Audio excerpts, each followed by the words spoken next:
तो आज का एजेंडा में आगे बढ़ते हैं। दुनिया भर के तमाम देशों पर भारी भरकम टैरिफ लगाने के बाद जहां एक ओर ट्रंप को दुनिया के तमाम देशों से आलोचना सुनने को मिल रही है, तो वहीं दूसरी ओर ट्रंप को अपने देश के ही भीतर कम आलोचना सुनने को नहीं मिल रही है।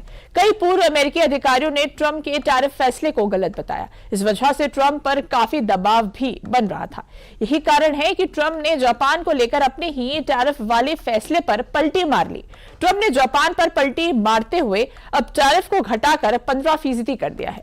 गुरुवार को उन्होंने अमेरिका जापान के बीच व्यापार समझौता लागू करने वाले एक कार्यकारी आदेश पर दस्तखत किए, जिसमें जापान पर पहले लगाए गए 25% टैरिफ को घटाकर 15% कर दिया गया है।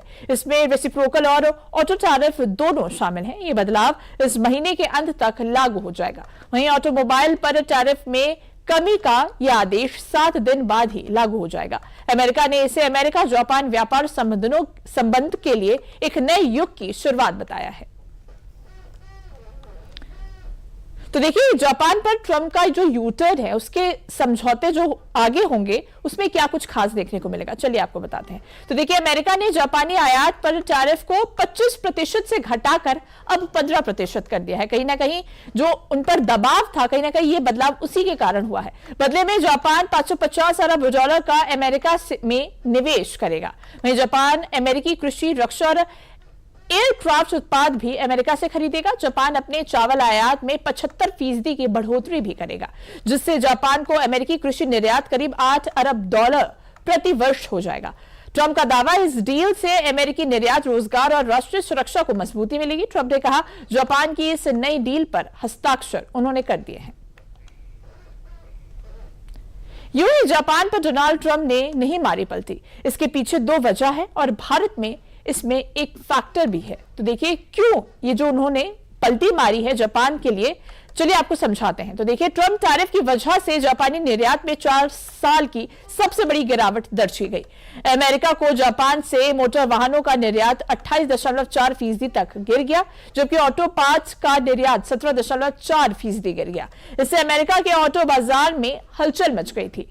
वहीं दूसरी बड़ी वजह, चलिए आपको बताते हैं, जापान पर ट्रंप की मेहरबानी की दूसरी बड़ी वजह चीन, रूस और भारत है, जिनकी तिकड़ी एससीओ शिखर सम्मेलन में देखी गई।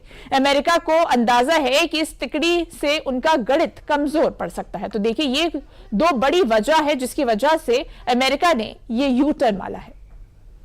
तो देखिए, इस खबर पर अधिक जानकारी देने के लिए हमारे साथ वरिष्ठ पत्रकार वीएन भट्ट जुड़ चुके हैं। वीएन भट्ट जी, देखा जाए तो अमेरिका ने जिस तरह से टैरिफ को लेकर ये यू टर्न मारा है, कहीं ना कहीं इसे वैश्विक दबाव मानेंगे या फिर कोई और रणनीति है अमेरिकी राष्ट्रपति की?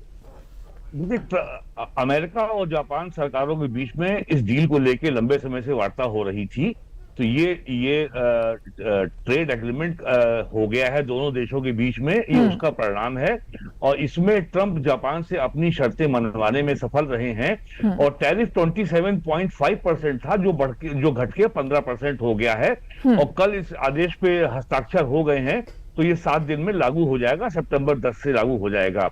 और लेकिन इसमें ये लेन देन के आधार पर है। टैरिफ हमने ऑटो जो एक्सपोर्ट होगा जापान से, उस पर कम हुआ है, लेकिन जापान उसके बदले अधिक चावल खरीदेगा, जैसा आपने अपनी खबर में बताया है। चावल अधिक खरीदेगा और जो अन्य एग्रीकल्चर प्रोडक्ट्स हैं, जैसे बीफ है या सोयाबीन है, वो भी खरीदेगा।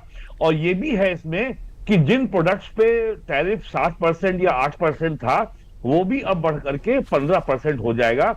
यानी बेस लाइन ऑफ टैरिफ जो है वो 15% हो गया है। तो जापान एक जो है छोटा देश है, उसकी इकोनॉमी भी भारत से छोटी है। भारत से जो उनको समस्या ट्रंप को है, वो है केवल जो प्राइम मिनिस्टर मोदी ने लगातार कहा है, आत्मनिर्भरता। तो आत्मनिर्भरता शब्द से ट्रंप को, अमेरिकन एडमिनिस्ट्रेशन को और यूरोपियन यूनियन को सबको बड़ी परेशानी होती है। यानी self reliance and strategic autonomy, ये 2 चीजों से अमेरिका को समस्या है, जिसके कारण ये डील भारत की नहीं हो पाई है। लेकिन ये अमेरिका और भारत दोनों जो है, ये बात संभावना व्यक्त की गई है कि नवंबर तक ये जो है भारत और अमेरिका एक संबंध, एक डील पर पहुंच जाएंगे। तो जापान के लिए की जो डील है, वो इसको ये जापान भी झुका है जी। और भारत किसी किस्म का समझौता करने को तैयार नहीं है। तो मुझे नहीं लगता कि इसका कोई बहुत महत्व भारत अमेरिका संबंधों के बीच में देखा जाना चाहिए, क्योंकि भारत का मामला जो है कि केवल व्यापार नहीं है, वो स्ट्रेटेजिक ऑटोनॉमी है। जी। और इंडो पैसिफिक नोशन में, इंडो पैसिफिक एरिया में, एशिया पैसिफिक एरिया में, और खास करके जो मिलिट्री हार्डवेयर परचेज है उस पे अमेरिका की शर्तों को भारत कभी ने ना आज तक माना है, ना कभी मानेगा। तो जब तक इन पे सहमति भारत के साथ नहीं होगी, तब तक मुझे लगता है अभी थोड़ा समय लगेगा, लेकिन नवंबर तक भारत और अमेरिका के बीच में भी समझौता हो जाने की उम्मीद जताई जा रही है। बिल्कुल बिल्कुल वीएन भज्जी, आप हमारे साथ आगे की खबरों के लिए भी बने रहिएगा। जी। तो आज का एजेंडा में आगे बढ़ने से